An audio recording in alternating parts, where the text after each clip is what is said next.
Et votre commentaire de la semaine? Ben, mon commentaire de la semaine, c'est peut-être laisser passer une frustration qui me dure depuis... Ben oui, écoutez, c'est l'endroit pour. Ben, c'est ça. C'est des choses qui arrivent. Ils avaient peut-être des raisons, mais c'est que lundi matin, on avait rendez-vous avec le député ou le candidat Godin pour aller le prendre en photo alors qu'il déposait son bulletin de vote. On voit ça partout, oui. Là, ça se fait régulièrement. Ça avait lieu au centre Casey Irving. Donc, on s'est amené là. On était 2 journalistes et puis un caméraman. Et lorsqu'on est venu pour traverser les portes, pour entrer dans le centre Irving. Oui. Moi, j'avais juste mon petit appareil photo et il y a quelqu'un qui est venu comme si... Là, je me suis dit, c'est peut-être parce qu'ils ont assassiné ou qu'ils ont tué Oussama Ben Laden cette nuit qu'on nous voit comme des terroristes. En tout cas, j'ai pas le look ni le regard. Mais il y a quelqu'un qui s'est rué sur nous pour dire, non, vous n'allez pas plus loin que ça. Ben, là, on s'est dit, non, on joue, monsieur, on accompagne... C'est le droit à la liberté d'information?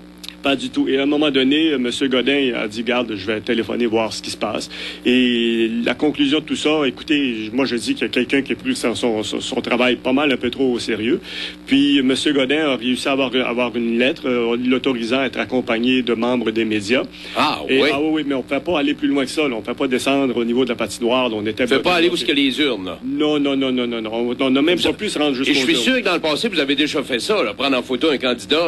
Ben oui, partout. On le voit à la télévision. Oui, mais on m'a dit que c'était pas la première fois que ça se faisait ici au centre Casey Irving. Ben, c'est pas à cause de ta batteuse. Élections. Ben, je ne sais pas pourquoi. Mais moi, ce qui m'a frustré le plus là-dedans, c'est qu'on était là, puis on attendait, puis à un moment donné, il y a quelqu'un qui est venu, puis il nous a dit, voulez-vous vous tasser, vous déranger les gens? Alors, vous connaissez le vestibule, l'entrée, le hall d'entrée du centre Casey Irving. Déranger les gens. C'est à 40 pieds de large, probablement, puis là, on nous dit, tassez-vous de là, vous dérangez. Bon.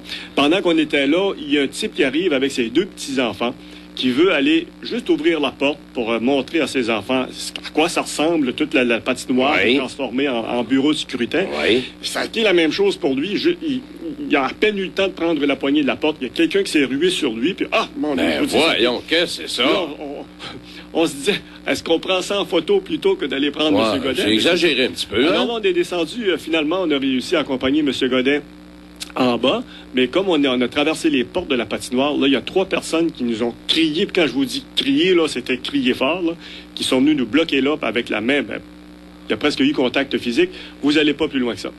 Donc, M. Godin, imaginez-vous, a voté, je crois, à la boîte 46, qui était complètement au bout de la patinoire. Ça fait pas une belle photo. Là, on m'a regardé en disant, servez-vous de votre lentille. Parce que vous ne pouvez pas poser d'autres personnes. Alors, c'est ça. J'ai dit au monsieur, écoute, garde-moi, je vais me vider le cœur quelque part, puis... ça n'a aucun sens. Ça n'a aucun sens. Est-ce que vous avez pensé, par exemple, appeler au bureau général d'Élections Canada pour vous informer pourquoi ça a été... J'aurais pu, je ne l'ai pas fait. Okay. J'avoue que je ne l'ai pas fait, j'aurais pu. Je me suis informé autour, puis des collègues m'ont dit, oui, c'est comme ça depuis... non, écoutez, à la télévision, il y en a plein d'images, même dans les autres pays, là, ça va... ça va, puis on les voit. Et on a vu M. Harper se faire prendre, tous les chefs là-bas se faire prendre en photo avec le caméraman à 2 pieds de lui.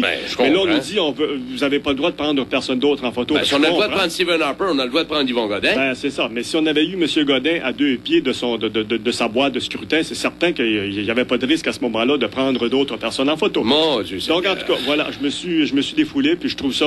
je sais qu'il y a quelqu'un qui va me rappeler pour me dire, si vous avez des arguments plausibles, rappelez-moi puis expliquez-moi, et après ça, on fait quoi? Je trouve que c'est la presse, on est là pour informer les gens, puis faire vivre les moments au monde aussi, il me semble. Mais c'est l'attitude, c'est l'arrogance qu'on a eue à notre égard, et puis je suis certain que l'autre journaliste pourra dire la même chose que moi, j'étais pas seul, et c'est ça. Aussitôt que le type a allumé sa caméra, je vous dis, moi quand je suis parti, il y avait 3 personnes qui nous bloquaient, puis je suis certain qu'il y en a d'autres qui sont arrivés ensuite.